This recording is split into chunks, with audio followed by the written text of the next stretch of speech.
엔비디아의 실적 발표에 지금 모든 투자자들의 시선이 거의 다 쏠려 있다라고 봐도 과언이 아닙니다. 우리 시간으로는 8월 27일이에요. 새벽 6시 우리가 이제 자고 일어나면 엔비디아의 실적 발표를 드릴 겁니다. 관전 포인트가 이렇게 두 가지인데요. 일단은 얼마나 실적이 예상치보다 상회를 하느냐, 그리고 앞으로의 가이던스가 얼마나 높이 발표되느냐에 중점을 둬야 될 것 같습니다. 다음 분기의 가이던스 상향 지금 움직임 좀 보셔야 될 것 같고요. 매출 총이익이 얼마나 높을지도 여러분들이 주목을 해보셔야 될 것 같습니다. 일단은 엔비디아의 주가는 7거래일 연속 하락하면서 간밤에 마감을 지었습니다. 이 부분에 시장이 조금 주목을 하고 있는데요. 현재 AI 칩이 블랙웰이고 앞으로의 차세대 칩이 루빈으로 이제 넘어가는 지금 초기 구간인데 이때 총이익률 지표를 통해서 성장의 질을 가늠을 해봐야 하는데 이게 생각보다는 좋지 않을 수도 있다라는 게 지금 우려에 이미 선반영이 되고 있는 상황으로 평가가 되고 있습니다. 보통 이렇게 차세대 칩으로 조금 넘어가는 다음 이제 제너레이션으로 넘어갈 때 수요를 안정화시켜야 되기 때문에 초기에 굉장히 원가 부담이 조금 많이 됩니다. 이런 우려가 나타나면서 생각보다 이번 8월 27일 한국 시간으로 새벽 6시에 발표될 엔비디아의 실적이 좋지 않을 수도 있다. 일부 부분에서만요. 좋지 않을 수도 있고 이 부분이 지금 주가 이미 하락이 조금 반영되고 있다라는 분석이 나와주고 있는데 엔비디아의 실적 발표 워낙 AI 전반적인 산업 생태계의 레벨단을 앞으로 구간을 좀 정해줄 실적이기 때문에 우리가 주목해서 봐야 할 필요가 있다라고 먼저 말씀을 드리겠습니다. 잭슨홀 미팅도 예정이 되어 있어요. 이제 현지 시간으로 8월 28일입니다. 캐비너시 연준 의장의 첫 데뷔를 할 예정이고요. 기조 연설이 예정이 되어 있습니다. 여기에서의 포인트는 최근에 미국 장기 국채가 계속해서 레벨단이 높아지고 있는데 여기에 대해서 미국 재무부가 바이백 규모를 확대하고는 있습니다만 어떤 평가를 지금 내리고 있는지 그리고 향후에 기준금리 인상 그리고 인하 어떤 더 방향을 가지고 있는지를 우리가 좀 엿볼 수가 있기 때문에 잭슨홀 미팅도 중요하게 보셔야 될 것 같습니다. 국내 증시로 와보신다면 한국은행이 이번 주 8월 27일 목요일입니다. 금융통화위원회를 예정을 하고 있습니다. 일단 7월 금통위에서는 0.25%포인트의 금리 인상이 있었습니다. 3년 6개월 정도 아닌가요? 거의 4년 가까운 시간 만에 통화 방향을 긴축으로 바꿨던 한국은행인데요. 이번에 이제 추가 인상이 있을 것이다 아니면 동결을 할 것이다 매파적 동결이 있을 것이다에 지금 시장은 집중을 좀 하고 있습니다. 아무래도 지금 상황에서는 매파적인 동결에 조금 더 무게가 실어지고 있는 것 같긴 합니다만 그래도 연내 추가 금리 인상 가능성이 여전히 높은 상황이라서 이번 8월에도 추가적인 7월에 이어서 금리 인상이 있을 것인지도 지켜보셔야 될 것 같습니다.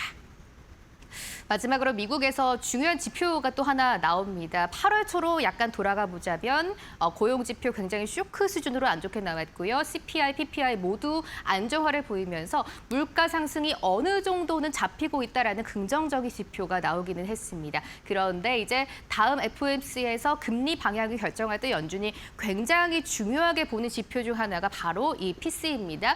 미국인들의 개인 소비 지출을 확인할 수 있는 지표인데요. 이 지표가 발표가 되고 나서 이제 이 네 가지 지표 이후에 9월에 또 FOMC에서 금리 결정이 있기 때문에 인상 가능성이 조금 줄어들 수 있을지 아니면 다시 한번 이 지표가 좋지 않게 나오면서 금리 인상에 불씨를 틔울 수 있을지도 한번 관전 포인트로 지켜보시면 좋을 것 같습니다. 어쨌든 지금의 시장 가이던스는 전년 대비해서 3.3%의 상승 정도로 전망이 되고 있는데요. 이걸 뛰어넘는 결과가 나온다면 금리 인상의 씨앗이 다시 한번 나올 수 있기 때문에 이 부분도 한번 중요하게 보시면 좋을 것 같습니다. 미국 7월의 PCI는 일단은 8월 26일 한국 시간으로 밤 9시 30분에 나온다라는 점까지 지켜보시고요. 저희와 함께 결과까지 체크해 보셨으면 좋겠습니다.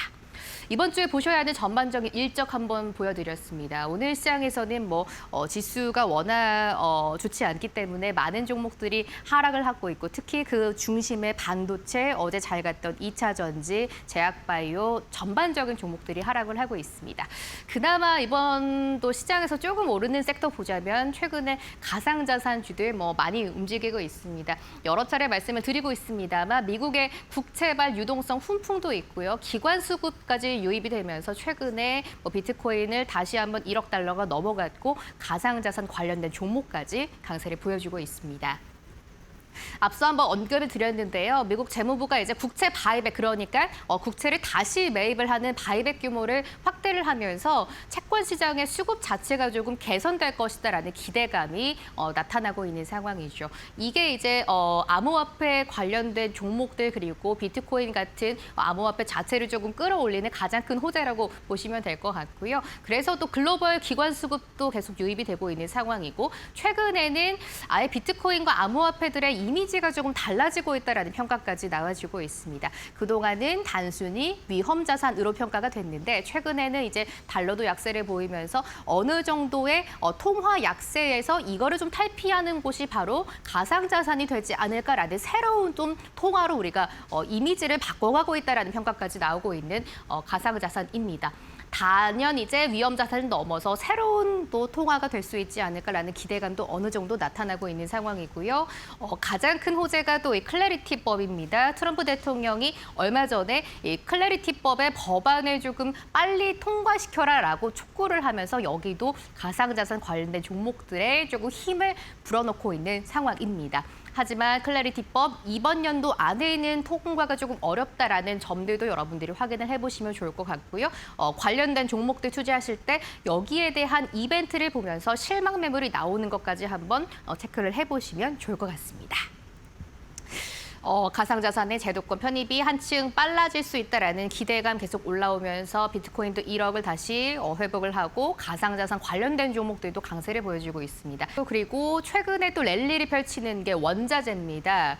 여러 가지 호재가 있다는 거 많이들 들으셨을 것 같고요. 대표적으로 최근에 AI 수요가 원자재의 상승을 끌어올린다라고 하나 들어볼 수가 있겠습니다. 비철금속, 구리 같은 원자재 가격이 올라가고 있는데 이 안에서 특히 구리와 알루미늄의 가격이 요즘 너무나 좋습니다. 그 AI 인프라를 할 때 제일 중요한 게 전력이고 전력을 하려면 전선이 있어야 되는데 전선을 만드는 그 원자재가 이제 구리, 알루미늄이 들어가기 때문에 여기에 따라서 AI 시대에 정말 투자 확대는 이쪽으로 진짜 수혜를 받을 것이다라는 시장의 재평가가 다시 한번 나오고 있는 것이죠. 구리, 알루미늄 가격들 요즘 최근에 계속 좋다라는 거 여러분들 보실 수가 있겠고요. 장기 국채 금리가 상승을 하고 달러가 약세를 보이면서 이제 대체 자산인 귀금속, 특히 금과 은 가격도 요즘에 너무나 좋습니다. 여기에 관련된 종목들까지 상승세를 보이고 있다는 것도 한번 체크를 해보시고요. 특히 이게 또 포인트가 될 수가 있을 것 같습니다. 미국과 이란, 최근에는 미국 측에서 이란의 경제 제재를 다시 가하겠다라고 또 이야기가 나오면서 간밤 뉴욕 증시에 조금 하방 압력을 주기도 했는데요. 결국 미국이 이란을 넘어서 중국까지의 또 경제 압박을 하는 게 아니냐라는 평가가 나오고 있는데 여기에 대비해서 미국 정부 측에서 핵심 광물 공급만을 재편하겠다라고 추진을 하고 있는데요. 이 부분에서도 원자재 랠리를 한 번 더 끌어올리는 상방 압력을 주고 있는 우리가 요소로 볼 수가 있겠습니다. 시장 상황 함께 보고 오셨습니다. 지수는 여전히 방향을 아래로 틀고 있지만 그래도 또 오늘의 리포트 보면서 투자 아이디어 다시 한번 얻어보는 시간 가져보도록 하시죠. 머니코드입니다. 오늘은 제약바이오 섹터를 조금 집중적으로 보려고 하고요. 그 안에서 첫 번째로 한미약품 보도록 합니다. 한미약품은 오늘 아침에 이제 증권사 여러 곳에서 목표가 상향 리포트를 동시에 냈기 때문에 좀 중요하게 포인트를 가지고 보려고 합니다. 하나증권의 리포트가 가장 또 설명이 잘 되어 있어서 함께 여러분들과 읽어보려고 가지고 왔습니다.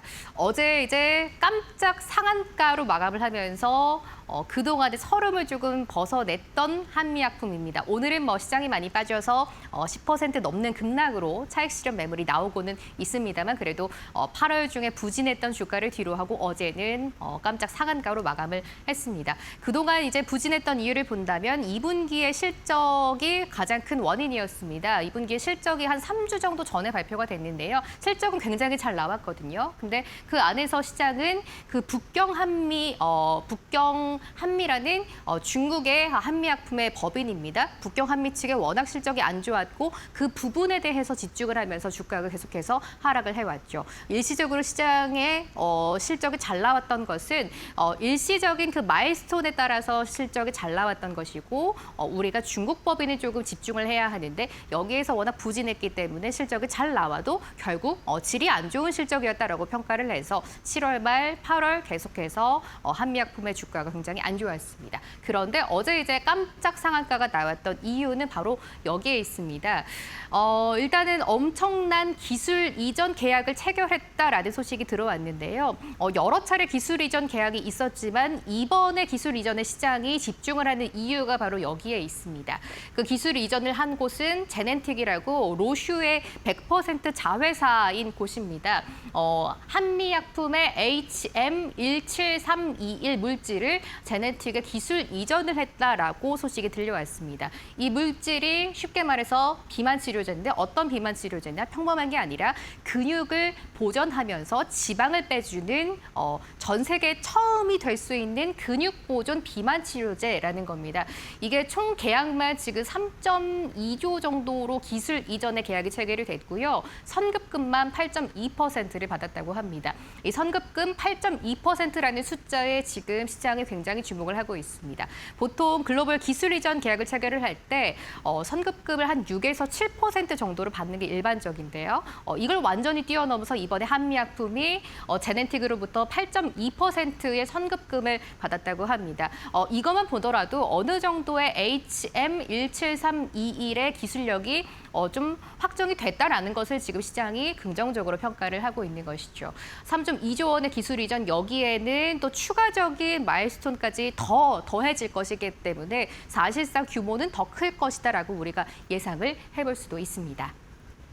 지금 HM17321이 어디까지도 진행이 됐냐 보면 아직도 일상이 진행이 되고 있습니다. 일상이 진행되고 이후에 마무리가 된다면 이걸 이제 이상부터는 제넨틱이 받아서 이제 기술을 계속 발전을 시켜나갈 예정인데요. 초기 임상 단계인데도 선급금이 8.2%다라는 것은 시장은 굉장히 긍정적으로 평가를 하고 있고요. 특히 HM17321이 제넨틱을 포함해서 왜 이렇게 글로벌 제약사들의 각광을 받고 있냐. 아무래도 체중 감소가 있는데 근육을 보존시킨다라는 게 이제 가장 큰 포인트인 것 같습니다. 그동안의 다이어트 비만 치료제들은 어느 정도 살을 누가 더 빨리 많이 빼주느냐에 있었는데 앞으로는 이제 비만 치료제가 조금 더 발전을 하면서 근육은 보존을 하고 체중만 감소를 시켜주는 이렇게 건강한 다이어트를 하는 쪽으로 비만 치료제가 조금 발전을 하고 있습니다. 여기를 가장 지금 선두하고 있는 게 한미약품의 HM17321 물질이라고 할 수가 있겠습니다. 여기에 또 확장이 될 수 있는 게 긍정적인 평가가 있습니다. 비만을 넘어서 근감소증이라는 게 있는데요. 이게 이제 노화가 오면서 근육이 떨어지고 신진대사가 이제 낮아지는 것을 의미하는 병인데 근감소증까지 치료하는 이런 가능성이 열리고 있다는 것에서도 HM17321의 가능성이 높아지고 있습니다. 그러니까 건강하게 다이어트를 해주는 것을 넘어서 앞으로 노화까지 그리고 신진대사가 낮아지는 것을 방지해줄 수 있는 여러 가지의 확장성을 가지고 있는 물질이다라는 것을 글로벌 제약사들이 긍정적으로 평가를 하고 있는 것이죠. 일단 2027년에 또 이상이 진행이 되면은 추가로 마일스톤을 기대를 해볼 수가 있습니다. 지금은 일상 단계에서 선급금을 받았고 앞으로 판매까지 된다면 더 많은 마일스톤이 들어올 수 있기 때문에 한미약품의 매출 상승, 실적 견인은 거의 다 확정적으로 볼 수도 있다라는 정도로 시장은 긍정적으로 보고 있는 것 같습니다. 여기에 이것도 한번 여러분들이 주목을 해보셔야 될 것 같습니다. HM17321 이외에도 지금 미국에서 이상을 진행하고 있는 물질이 또 하나가 있습니다. HM15725라는 이 또 약품인데요. 이게 지금 3중 작용제입니다. 하나의 물질이 3가지의 작용을 낼 수 있는 이 물질인데 이것도 지금 시험을 또 하고 있습니다. 미국에서 이것 역시 굉장히 최근에 있는 마운자로 위고비 같은 물질들보다 더 좋은 효과를 내고 있다는 것이 동물 임상에서 확인이 되면서 앞으로의 한미약품 이번에 기술 수출을 한 HM17321을 넘어서 HM15725도 긍정적인 평가를 앞으로 받을 수 있지 않을까라는 것에 증권사들이 일제히 오늘 집중을 하고 있는 것이죠. 투자 의견은 바이로 유지를 했고요. 오늘 또 유안타증권, 한국투자증권의 등등의 여러 가지 증권사에서도 목표 주가 상향 리포트가 나왔습니다. 하나증권이 오늘 66만 원까지 목표 주가 높여 잡으면서 기존이 61만 원이었는데요. 이번 HM1732를 기술 이전에 대해서 굉장히 긍정적으로 평가를 하고 있습니다. 이 부분이 향후 주가에 어떻게 또 반영이 될 수 있을지 오늘은 급락입니다만 또 시장이 조금 개선이 된다면 한미약품을 넘어서 제약바이오 전반적인 섹터에 훈풍을 불어넣을 수 있지 않을까 한번 긍정적으로 함께 지켜보도록 하겠습니다. 한미약품 보셨고요. 같은 맥락에서 또 대신증권의 리포트 그냥 간단하게 보려고 합니다. 제약업 자체가 지금 관심이 조금 필요하다라고 보고 있는데요. 최근에 흐름이 좀 이렇습니다. 반도체 또 AI 진영이 빠질 때 이게 오히려 수급이 제약바이오 2차 전지 쪽으로 옮겨가는 이런 시속 게임이 계속되고 있는 섹터인데 그래서 최근에 수급이 좀 들어오고 관심을 받고 있는 제약바이오 섹터입니다. 일단 관심을 우리가 가져야 하는 한 줄로 요약한 내용은 이겁니다. 글로벌 빅파마의 거래가 계속되고 있고 국내에 빅들이 늘어난다라는 겁니다. 투자 의견의 비중 확대를 유지를 했는데요. 방금 제가 한미약품을 자세하게 설명드렸던 그런 것과 같은 맥락이라고 보시면 되겠습니다. 최근에 일라이릴리부터 알테오제, 머크와의 거래 그리고 방금 보셨던 한미약품, 로슈, 제넨틱과의 거래, 기술 이전 계약은 계속해서 되고 있다라는 것도 여러분들이 또 보시면 좋을 것 같고요. 일단 주요하게 제시한 종목들은 삼성바이오로직스, 에피솔딩스, 알테오젠, 셀트리온, ST팜 같은 기업들입니다. 최근에 또 ST팜도 굉장히 합성 생물학과 관련돼서 각광을 받고 있는 주가 중 하나입니다. 모더나가 최근에 그 내놓은 기술에서 대표적으로 ST팜이 또 수혜를 받을 것이다라는 평가까지 가지고 있는데 대신증권도 이 5개의 종목을 제약업 안에서 탑픽 섹터로 제시를 하면서 목표 주가까지 함께 제시를 해놓은 점도 보시면 좋을 것 같습니다.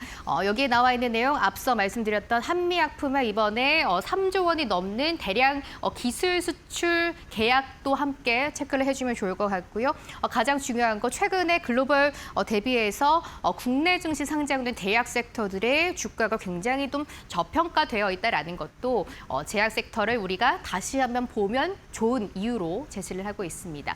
제약바이오 섹터 그리고 한미약품, 알테오젠, 에스팜 같이 최근에 좋은 뉴스들이 많이 들려오고 있는 제약 섹터인데요. 앞으로의 흐름도 저희와 함께 따라가 보시면 좋을 것 같습니다.